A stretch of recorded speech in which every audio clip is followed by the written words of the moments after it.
मेरे प्यारे सिरनियों, आज का जो टॉपिक है आप लोग का CUET क्या है। यानी आप लोग बहुत दिन से सुन रहे हैं कि भैया यह CUET आखिर क्या है, हमको यह समझ में नहीं आता है, हम समझाते हैं। जैसे मान लीजिए कि आप लोग का 12th का एग्जाम हो गया है और 12th के बाद आप लोग को आगे का कोर्स करना है। जैसे आप लोग का बीटेक हो गया, BSc करना है, चाहे आप लोग को BCA करना है, कोई भी कोर्स करना है, तो आप लोग के इंडिया के जो टॉप यूनिवर्सिटी होते हैं, ठीक है ना, वही आप लोग ये कोर्स करवाते हैं। तो उनका क्या रहता है ना कि सबका अलग अलग डिमांड रहता है। वो बोलेंगे कि बीटेक के लिए हमको ये एग्जाम देना पड़ेगा, वो बोलेगा कि कोई अलग बोलेगा कि हमको ये कोर्स करना है। सारे यूनिवर्सिटी, ठीक है ना, वही कोर्स कराने के लिए अलग अलग मतलब एग्जाम लेते हैं। जैसे मान लीजिए आपको समझाते हैं बाबू, जैसे आप लोग के इंडिया का मान लीजिए टॉप यूनिवर्सिटी आप लोग का A हो गया, B हो गया, C हो गया, D हो गया, और इन चारों में आप लोग का मान लीजिए कि बीटेक का कोर्स होता है, तो ये अपना अलग एग्जाम कराएगा, ये अपना अलग एग्जाम कराएगा, ये अपना अलग एग्जाम कराएगा, ये अपना अलग एग्जाम कराएगा। यदि ऐसे ही सारे यूनिवर्सिटी अपना अलग अलग एग्जाम कराने लगेंगे तो फिर तो बाबू स्टूडेंट का बहुत ही खर्चा हो जाएगा। नहीं हो जाएगा कि आपको सब यूनिवर्सिटी में अप्लाई करना पड़ेगा ना। तो सरकार ने इसी सब को देखते हुए आप लोग को बनाया गया CUET यानी कॉमन यूनिवर्सिटी एंट्रेंस टेस्ट। आप लोग यहां से बाबू लोग देख सकते हैं, ठीक है ना। ये आपका जो कॉमन यूनिवर्सिटी एंट्रेंस टेस्ट जो है बाबू लोग ध्यान से सुनिएगा। ये जो है ना, देखिए नाम रखा गया है कि कॉमन यूनिवर्सिटी एंट्रेंस टेस्ट। यानी आप लोग के इंडिया के जितने भी टॉप कॉलेज हैं, ठीक है ना, इंडिया के जितने भी आप लोग टॉप कॉलेज, चाहे वो प्राइवेट हो चाहे सरकारी हो, ठीक है ना, उन सारों के लिए मतलब उन सभी के लिए आप लोग का एक एग्जाम बनाया गया, ठीक है ना, एक एग्जाम बनाया गया। सारे यूनिवर्सिटी इसमें शामिल है, ठीक है ना। मतलब शुरुआत में कम थे, अब ज्यादा हो गए हैं, ठीक है ना। तो यही आप लोग का कॉमन यूनिवर्सिटी एंट्रेंस टेस्ट बनाया गया। यह एक राष्ट्रीय स्तर की प्रवेश परीक्षा है। यह परीक्षा देश के कई विश्वविद्यालय में स्नातक और स्नातकोत्तर के स्तर के कोर्स में एडमिशन के लिए आयोजित की जाती है। CUET परीक्षा का आयोजन नेशनल टेस्टिंग एजेंसी NTA कराती है, ठीक है ना। यानी जो आप लोग का CUET का एग्जाम हो गया, यह NTA कराती है, नेशनल टेस्टिंग एजेंसी। समझ में आ गया ना कि CUET क्या है। इंडिया के जितने भी यूनिवर्सिटी हैं उनका एक एग्जाम, ठीक है ना, वन एजुकेशन वन एग्जाम, ठीक है ना। आप लोग का एक एग्जाम दीजिए। अब आप लोग मान लीजिए बाबू लोग कि आप लोग का A कोनो यूनिवर्सिटी है, कोनो B है, कोनो C है, कोनो D है, इन सब के लिए आप लोग को एक एग्जाम देना पड़ेगा। अब मान लीजिए कि यह भी आप लोग का बीटेक का कोर्स कराता है, यो कराता है, यो कराता है, यो कराता है, आप एक एग्जाम दीजिएगा। अब ये अपना कट ऑफ उठाएगा, भाई हम 95+ वाला कर लेंगे, भाई बोलेगा हम 80+ वाला कर लेंगे, भाई बोलेगा 70 चाहे 60+ वाला के। तो भाई एक एग्जाम दे दीजिए, ठीक है ना। उसके बाद आपके कट ऑफ के अनुसार जो होते हैं यूनिवर्सिटी अपना आप लोग का एडमिशन करा लेंगे, ठीक है ना। तो आप लोग समझ में आ गया होगा CUET क्या है, कॉमन यूनिवर्सिटी एंट्रेंस टेस्ट, ठीक है ना। सारे यूनिवर्सिटी का बस एक टेस्ट देना है और उसके बाद जो आप लोग का यूनिवर्सिटी आप लोग के कट ऑफ उठा ले, आपको जाकर उसमें एडमिशन करा लेना है, ठीक है ना। यही आप लोग का CUET का मतलब होता है, ठीक है ना। अब यहाँ चले बाबू लोग आगे का हम लोग समझते हैं। अब आप लोगों को CUET से संबंधित सारी आप लोग के मन में अब सवाल उठ रहे होंगे कि भैया CUET को करने के लिए क्या क्वालिफिकेशन होनी चाहिए, एज लिमिट क्या होनी चाहिए, एग्जाम पैटर्न क्या होता है, सिलेबस क्या होता है, ये सारी चीजें हो गई। उसके बाद इंडिया के टॉप यूनिवर्सिटी जिसमें दाखिला अच्छा रहेगा। आप लोग सोचते हैं ना कि भैया यदि हम CUET का एग्जाम दे रहे हैं तो हमको ये पता चल जाए कि टॉप यूनिवर्सिटी कौन है, हम ओकरे में एडमिशन कराएंगे, हम ओकरे में पढ़ेंगे, ठीक है ना, फ्री ऑफ कॉस्ट है। CUET कौन दे सकते हैं, आप लोग देखिए जो 12th के स्टूडेंट हैं, कोई साइंस ले है, कोई कॉमर्स ले है, कोई आर्ट्स से है, तो क्या साइंस वाले ही देंगे, क्या आर्ट्स वाले, क्या कॉमर्स वाले, आप लोग के मन में सवाल होता होगा। फिर फॉर्म कब आएगा, परीक्षा कब होगा, सिलेबस क्या है, ये सारी चीजें आप लोग पता होगा। इन सारी चीजों का यहाँ पर हम थोड़ा सा ये अध्ययन आप लोगों को CUET के बारे में कंप्लीट जानकारी आप लोगों का यहां पर दिया गया। देखिएगा CUET यानी कॉमन यूनिवर्सिटी एंट्रेंस टेस्ट, ठीक है ना, एक राष्ट्रीय स्तर की प्रवेश परीक्षा है, ठीक है ना। यह परीक्षा देश के कई विश्वविद्यालय में स्नातक के लिए यानी कोर्स के लिए एडमिशन के लिए आयोजित की जाती है। CUET परीक्षा का आयोजन नेशनल टेस्टिंग एजेंसी NTA कराती है, याद रखिएगा, ठीक है ना। यानी जो आप लोग का CUET का एग्जाम होगा ना वो NTA कंडक्ट कराएगी, ठीक है ना, याद रखिएगा। उसके बाद मेरे प्यारे बच्चों से आप लोग देखो, आप लोग का NDA का एग्जाम हो गया, ठीक है ना। NDA का जो एग्जाम हो गया तो वह NDA थोड़ी लेता है, NDA का एग्जाम UPSC कराता है, ठीक है ना। वैसे ही तो CUET का एग्जाम जो होगा वह NTA कराएगा, नेशनल टेस्टिंग एजेंसी, यही कराता है, ठीक है ना। अब यहां देखिएगा बाबू लोग, यह जो आप लोग का CUET का एग्जाम है 12th पास वाले छात्र आप लोग कर सकते हैं, ठीक है ना। और इसमें देखिएगा, इसमें उम्मीदवारों की उम्र की कोई सीमा नहीं है, यानी आपका एज लिमिट इसमें नहीं रखा गया, ठीक है ना। आपका एज कितना भी है कर सकते हैं, बस 12th पास आप लोग होने चाहिए। उसके बाद आप लोग परीक्षा फॉर्म भरेंगे, अपना विषय चुनेंगे, सारी चीज के बारे में हम बताते हैं। अब यहां देखिएगा, पहला आता है क्वालिफिकेशन क्या होनी चाहिए, ठीक है ना। तो CUET का जो एग्जाम होता है इसमें आप लोग भाग लेने के लिए बस आप लोग 12th पास होने चाहिए, ठीक है ना। अब 12th पास का मतलब होता है कि आप लोग साइंस, आर्ट्स, कॉमर्स, ठीक है ना, आप लोग साइंस, आर्ट्स, कॉमर्स आप लोग का, ठीक है ना, यहां से आप लोग हैं तो कर सकते हैं। एज लिमिट क्या होनी चाहिए, नो एज लिमिट, कोई आप लोग का एज इसमें नहीं है, नो आप लोग का एज लिमिट। तो इसके बाद आगे बढ़ते हैं, इंडिया के टॉप यूनिवर्सिटी जिसमें दाखिला अच्छा हो, ठीक है ना, ये डिपेंड करेगा आपके कोर्स पर, ठीक है ना। अब देखिए जैसे बच्चे जो होंगे वह कोई मैथ में जो होता है ना कि आप लोग मैथ ऑनर्स लेके मैथ पढ़ना चाहते हैं, ठीक है ना। कोई बच्चे होते हैं कि BCA करना चाहते हैं, ठीक है ना। कोई जो है मेरे प्यारे से कोई BTech करना चाहते हैं, ठीक है ना। कोई नर्सिंग करना चाहता है, कोई फार्मा करना चाहता है, ठीक है ना।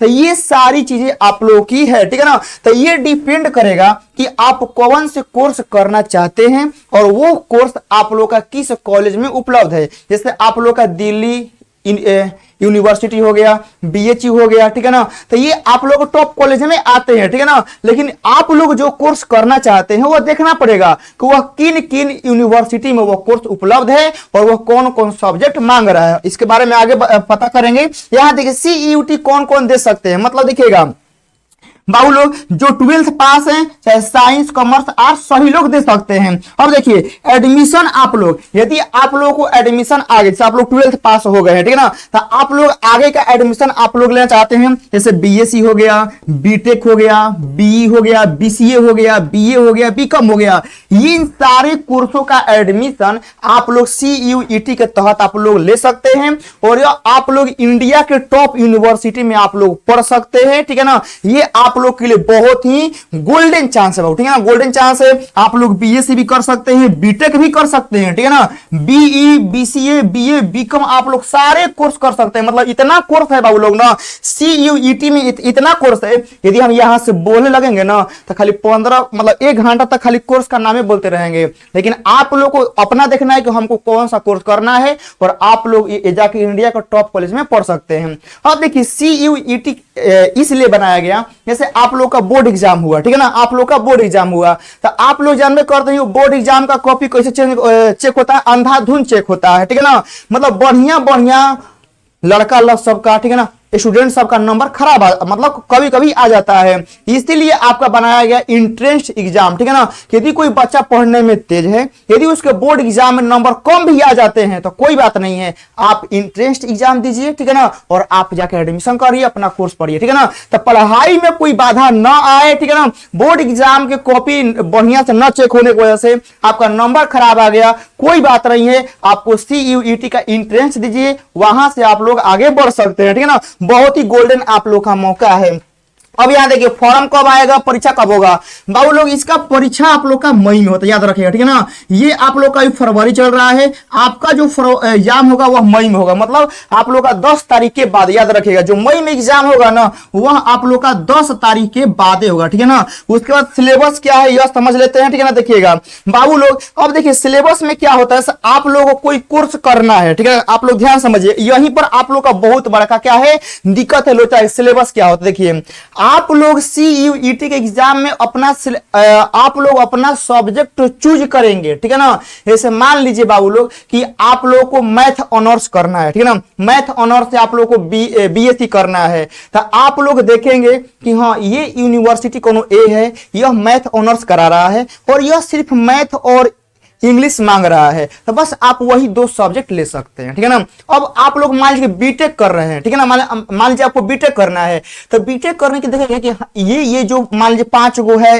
यूनिवर्सिटी, यह बीटेक कराने के लिए ये सब्जेक्ट डिमांड कर रहा है, तो हमको वो सब्जेक्ट लेके अब बस उसी का तैयारी करना है। समझ गए ना क्या बोल रहे हैं? यानी आपके कोर्स के अनुसार आपका सब्जेक्ट डिजाइन होता है, ठीक है ना। यानी CUET में बहुत सब्जेक्ट है, आप लोगों को देखना है आपके कोर्स के अनुसार कि हमको ये कोर्स करना है और कौन यूनिवर्सिटी करा रहा है। ध्यान समझिएगा, आपको कौन कोर्स करना है और ये कोर्स कौन यूनिवर्सिटी करा रहा है और वह कौन कौन सब्जेक्ट का डिमांड कर रहा है, ठीक है ना। और वही सब्जेक्ट लेके आप लोगों को उसका एग्जाम देना है CUET में, और वहां से काम आप लोगों का हो जाएगा। इसके बारे में और समझेंगे, देखिएगा एग्जाम पैटर्न हम लोग समझ लेते हैं कि पूरा इसका एग्जाम पैटर्न आप लोग का क्या है। देखिएगा CUET में क्या होते हैं, आपके 3 पार्ट में एग्जाम होंगे, ठीक है ना। एक होता है सेक्शन 1, सेक्शन 2 और सेक्शन 3 होते हैं। सेक्शन 1 होता है लैंग्वेज का, ठीक है ना, इसमें आप लोग के 13 लैंग्वेज है बाबू, ठीक है ना, याद रखिएगा। सेक्शन 1 में क्या है, आप लोग का 13 गो लैंग्वेज है, 13 गो, ठीक है ना।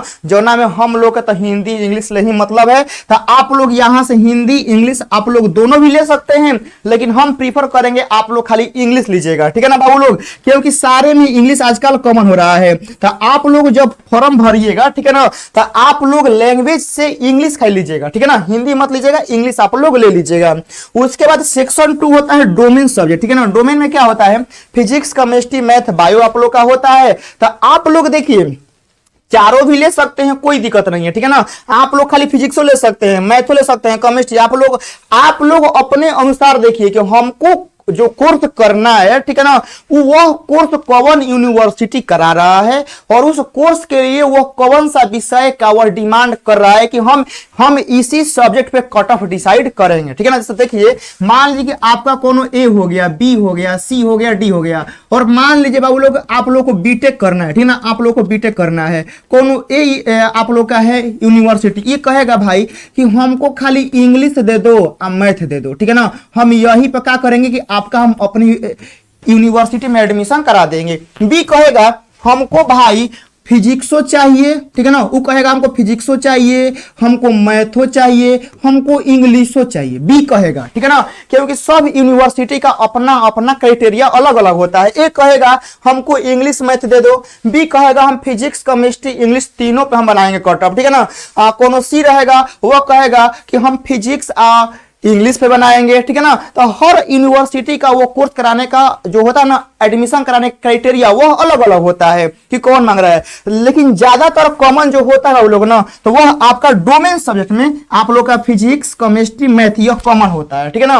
मतलब आप लोग डोमेन से, ठीक है ना, डोमेन से फिजिक्स ले सकते हैं, केमिस्ट्री ले सकते हैं, आप लोग मैथ ले सकते हैं। यदि मान लीजिए जो कोर्स करना है जिस आप लोग को यूनिवर्सिटी करना है उसमें केमिस्ट्री का डिमांड ही नहीं है, केमिस्ट्री छोड़ दीजिए, मत लीजिए, क्या दिक्कत है, खाली आप लोग फिजिक्स मैथ इंग्लिश हिंदी चाहे ले लीजिए, ठीक है ना। तो आपको जो कोर्स करना है बाबू, ठीक है ना, आप उस कोर्स के अनुसार देखिए कि हमको कौन कौन सब्जेक्ट मांग रहा है यूनिवर्सिटी, बस वही लीजिए, उसका एग्जाम दीजिए, एडमिशन कराइए, पढ़िए, जॉब लीजिए, ठीक है ना। यही मेन मतलब है इसका। जनरल एप्टीट्यूड टेस्ट हो गया, इसमें आप लोगों को जीके जीएस आप लोग 6 महीने का रहेगा। और इसमें आप लोग देखिए पहले क्या था ना, जब यह नया नया लॉन्च हुआ था तो इसमें आप लोग को ऑप्शनल सवाल थे। कैसे आप लोग को बोर्ड एग्जाम में होता है कि बोर्ड एग्जाम में आप लोग के मैथ के, ठीक है ना, चाहे फिजिक्स के, मान लीजिए कि फिजिक्स में आप लोग का 17 गो सवाल मिलेगा, तो इसमें आप लोग को 35 गो लगाना है, होता है ना। हम लोग के बोर्ड एग्जाम में ऑप्शनल मिलते हैं क्वेश्चन कि आपको 17 को मिलेगा तो 17 का 17 नहीं लगाना है, 35 को लगाना है। तो ये जब CUET आप लोग का लॉन्च हुआ था ना,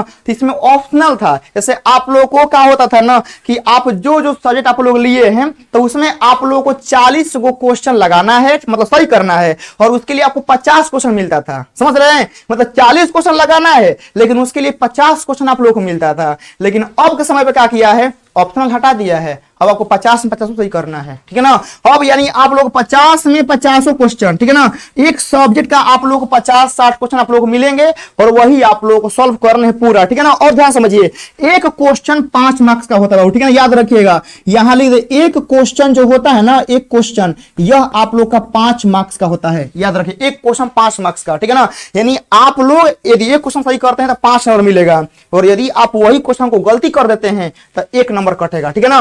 यानी मेरे प्यारे बच्चों ये सारे आप लोग के एग्जाम एमसीक्यू पैटर्न पर आप लोग के आधारित हैं और एक क्वेश्चन जो है, ठीक है ना, एक क्वेश्चन जो है ये 5 मार्क्स का रहता है, ठीक है ना, 5 मार्क्स का रहता है। और निगेटिव जो होता है ना, निगेटिव वह आप लोग का 1 मार्क्स रहता है। मतलब आप एक क्वेश्चन गलती करिएगा तो आपको 1 नंबर कटेगा, ठीक है ना, लेकिन सही करिएगा तो 5 नंबर आपको मिलेगा। ये आपका पूरा है बाबू लोग, ठीक है ना। अब यहां देखिएगा, अब आप लोगों को CUET के बारे में सारी जानकारी आप लोगों को दे दिए हैं और हम अपने सारे भाई बहनों को बोलते हैं कि आप लोग CUET का तैयारी करिए। यदि घर के हालातों को बदलना है तो घर से बाहर निकलिए। आप लोग टॉप यूनिवर्सिटी में पढ़िएगा। जब घर से बाहर निकलिएगा, दुनिया देखिएगा, तो वहां आप लोग को एक से बढ़ के एक ऑफर मिलेंगे, ठीक है ना। तो आप लोग CUET का एग्जाम दीजिए। हम अगले वीडियो में बताएंगे कि आप लोग CUET का एग्जाम क्रैक कैसे करेंगे, ठीक है ना। आप लोग क्या होना चाहिए, और जो बच्चे बीटेक करना चाहते हैं, BSc करना चाहते हैं, BCA करना चाहते हैं, जो बच्चे बायोलॉजी से हैं उनके लिए कौन कौन कोर्स बेस्ट रहेगा, ये आप लोग का CUET का पूरा हम सीरीज चलाते रहेंगे। जो बच्चे आप लोग को देखिए, आप लोग को जो प्रॉब्लम होगा, ठीक है ना, इस वीडियो में आप लोग को यदि कोई दिक्कत है, कोई परेशानी, कोई कंफ्यूजन है, कोई सवाल है कि भैया हमको ये समझ में नहीं आया, समझा दीजिए, बिल्कुल समझाएंगे। तो आप लोग CUET का तैयारी करिए। बाबू लोग हम बोल देना, इसका एग्जाम याद रखिएगा मई में होगा, ठीक है ना। और आपके पास अभी चल रहा है मेरे प्यारे बच्चों फरवरी, यानी फरवरी पूरा धर लीजिए, मार्च अप्रैल लगभग 3 महीना है और 3 महीने में बहुत बढ़िया तैयारी हो सकता है। और आप लोग यो याद रखिए कि आप लोग इस CUET के एग्जाम में इंडिया के टॉप कॉलेज शामिल है, जिसमें सरकारी कॉलेज भी हैं, प्राइवेट कॉलेज भी हैं, ठीक है ना। यदि आप लोग CUET के एग्जाम में जितना बढ़िया नंबर लाएंगे, सरकारी कॉलेज मिलेगा, फ्री ऑफ कॉस्ट पढ़िएगा। यदि नंबर कम आएगा तो भी मिलेगा कॉलेज, ठीक है ना, लेकिन प्राइवेट मिलेगा, फिर आपको घर से पैसा देना पड़ेगा, फिर स्कॉलरशिप में कोई दिक्कत हो सकता है, ठीक है ना। लेकिन आप CUET का एग्जाम देते हैं, बढ़िया नंबर आता है, सरकारी कॉलेज में एडमिशन होता है, तो स्कॉलरशिप मिलेंगे, आप फ्री ऑफ कॉस्ट आप लोग हॉस्टल में जाकर पढ़ना होगा, ठीक है ना। ये नॉर्मल ग्रेजुएशन की तरह ये CUET नहीं है कि हम लोग कॉलेज में एडमिशन करवा लिए और घरे हम लोग क्रिकेट खेल रहे हैं, नहीं। आप जब एग्जाम निकाल लेंगे, एडमिशन होगा, तो वहां जाके उस कॉलेज के हॉस्टल में आप लोग को पढ़ाई करना पड़ेगा और आप लोग क्लास रेगुलर चलता है, ठीक है ना। ये आप लोग कंप्लीट CUET के बारे में जानकारी था। यदि यहां के बाद कोई भी आप लोग को प्रश्न बचे होंगे, कोई डाउट होंगे तो बताइएगा। नेक्स्ट वीडियो हमारा रहेगा कि हम how to crack CUET exam, ठीक है ना, यानी CUET के एग्जाम को क्रैक कैसे करें 3 महीना में, ठीक है ना। तो आप लोग बस लग जाइए, CUET को फोड़ देना है, ठीक है ना। एडमिशन चाहिए, इंडिया के टॉप यूनिवर्सिटी में हम लोग पढ़ेंगे, ठीक है ना। ये भारत सरकार का बहुत ही अच्छा स्कीम है, ठीक है ना। आप लोग इस स्कीम के बारे में क्या कहना चाहते हैं, ठीक है ना, जरूर राय दीजिएगा। मिलते हैं नेक्स्ट वीडियो में। जय हिंद।